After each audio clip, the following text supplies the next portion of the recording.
What's going on, BW Universe, and hello to the people who are new to this channel. This is going to be a straightforward video on how to prep your action figure legs. This can apply on any brand of action figures, but today I am using a wrestling figure to show you how I've been doing it. And today I am making a Deadpool inspired Severance attire for a friend, so let's get right into it.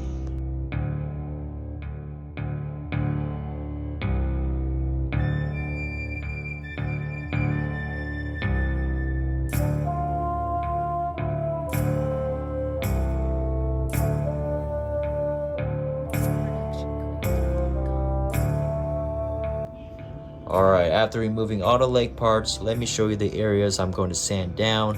For the knees, we are trimming the middle side of both top and bottom plate. Doing this will prevent the plastics from rubbing against each other, causing the paint to chip when you're articulating them. Next, I'll be sanding down the bottom part of the thighs and the top part that holds the ball joint of the crotch piece, because 50-50 chance when you make your figure kick up, it may rub against the inner part of the crotch piece. Had to learn the hard way. I know it's a bit of work, but it will save you the frustration.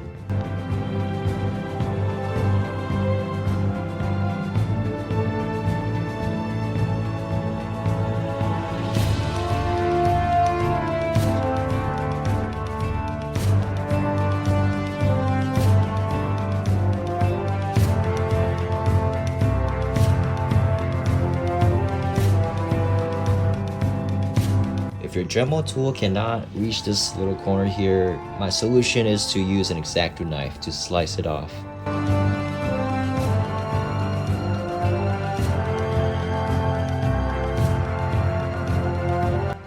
Let's use sandpaper for a smoother finish.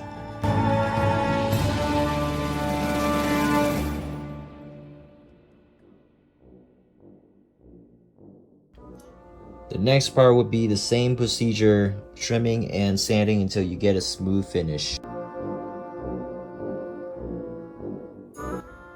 I don't normally do this on my table because I hate to see the plastic dust fly everywhere and stick to other figures. For now, I'm just doing it for the tutorial, but I suggest doing this in a more ventilated area. Or if it's a nice sunny day, you can do this in your backyard while wearing safety glasses and respirator mask.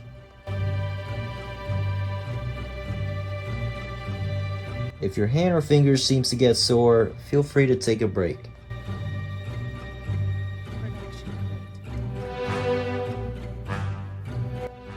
Alrighty, now on the hard part, how do we get to the ankle joint when the boots are pinless and the feet are covering it?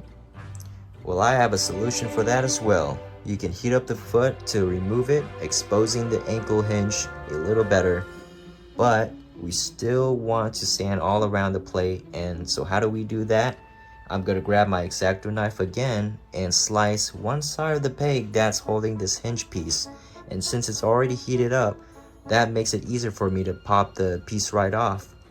You can use this technique for any joints that are pinless, like the knees and elbows, which I can also show you in the featured tutorial video.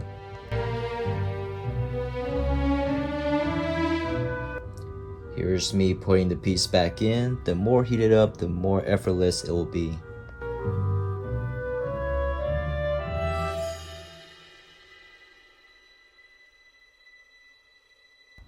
I am also going to sand the top part of the boots because when I do the swivel articulation, I do not want to see the color that's not painted. So that was all for the sanding preparation of the legs. For this next step, I am going to be painting my knee parts. It's optional whether you want to paint these while it's already put together with the other parts or not. I'm painting them separately to ensure full coverage, and I'll also be showing you another cool trick to seal the paint so that it doesn't chip when you articulate. But before we get into that, I'm going to be using my Mr. Super Clear Gloss Spray for the first coat of protection. This thing is also a beast as well, and I normally use it for the first coat and the final coat. Now back to the trick I was talking about. Here it is, Mr. UV Resin. I found this gem most recently because I've watched polymer clay artists using it to seal their sculpted work, resulting in an almost glass-like finish. And because of this, my super gluing days are over. It's fast curing, and when you scratch it with your nails, it doesn't leave a single mark. It's been years since I've wanted to make my custom figures playable, and now I'm glad I found this guy. Right now, I'm gently applying this on like how I would use Mod Podge. I'm just glazing the middle area because that's the part I am most concerned of. Be careful not to breathe the fumes or touch it with your skin because the substance can be harmful. This resin won't dry right away because it can only be cured by UV light. So either let it sit out in the sun or use a UV lamp. The UV lamp works for me because it's more powerful and I don't have to go outside every time.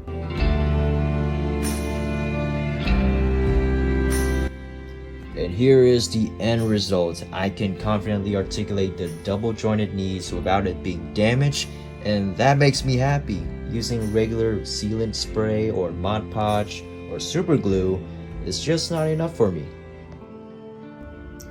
After painting the rest of the legs, I added some more Mr. Resin in this area right here where it will most likely rub against each other if I do the split. I am fully satisfied with how this came out, and I want you to be satisfied with your figures too. So please share this video if you want to help others get to this level of result. Like this video and comment your thoughts down below, and if you have other methods, feel free to share. I'm always looking to explore new ways. Stay tuned for more tutorials in the future. Peace.